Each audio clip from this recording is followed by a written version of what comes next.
Imagine a world where religion means ripping animals apart with your bare hands, where worship means tasting raw flesh, where drunken ecstasy is a doorway to the divine. Sounds savage, right? But this is the same civilization that gave us mathematics, philosophy, and science, the foundations of Western thought. How did the wild, ecstatic rites of Bacchus transform into the reasoned brilliance of Greek philosophy? Stay with me, because the answer will change how you see the entire history of the West. We will explore how the Greeks rose from chaos, absorbed the best of older cultures, and invented a way of thinking that still shapes our world. And we'll uncover why they never fully left their savage beginnings behind. Let's rewind. Long before Greece, mighty Egypt and Mesopotamia had writing, kings, priests, and powerful gods obsessed with death, magic, and astrology. They built pyramids to face eternity, divided time into hours, and charted the stars. But they stayed bound by inherited dogma. Then, suddenly, the Greeks broke free. Around 585 BC, a man named Thales looked at the sky, saw the order of the heavens, and predicted an eclipse. In that moment, reason was born, a vision that nature could be explained without myth. But where did the Greeks come from? They built on Minoan artistry, Mycenaean warlords, and even the writing of Phoenician traders. Their culture emerged through colonies, trade, and revolutions against kings and tyrants.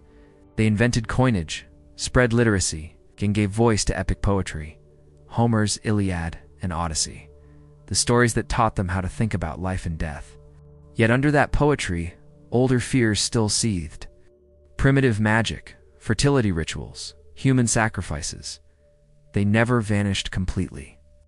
Even Homer's heroes carried the stain of ancestral curses and cannibalism. But here's the twist. Those savage roots weren't discarded. They were transformed.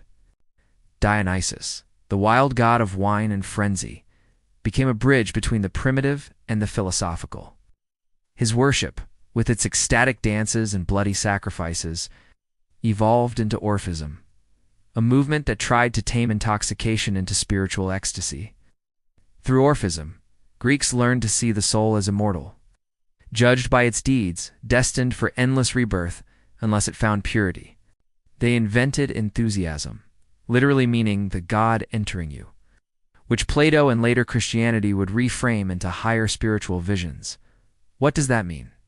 It means that the same civilization that gave us geometry and democracy also believed that tearing a bull apart in ritual could make you one with the gods. And that contradiction is what made Greek civilization so powerful. Their constant tension between reason and passion. They called for nothing too much. Yet in art, war, poetry, and religion, they went too far every time. So in the end, the rise of Greek civilization was not a clean break from the past, a bold remix of everything that came before. Egypt's tomb builders, Babylon's, Star Watchers, Minoan artists, Mycenaean warlords, all of it fused with a fierce new spirit of questioning. They balanced the ecstasy of Bacchus with the logic of Thales, the power of Homeric myth with the spark of scientific wonder. In their passion and their reason, their savagery and their beauty, the Greeks taught the world a lesson that still matters today. That human greatness is born when imagination refuses to be caged, when it dares to ask why. Because from the chaos of their gods to the clarity of their philosophers, the Greeks proved that even the wildest dreams can become the seeds of civilization.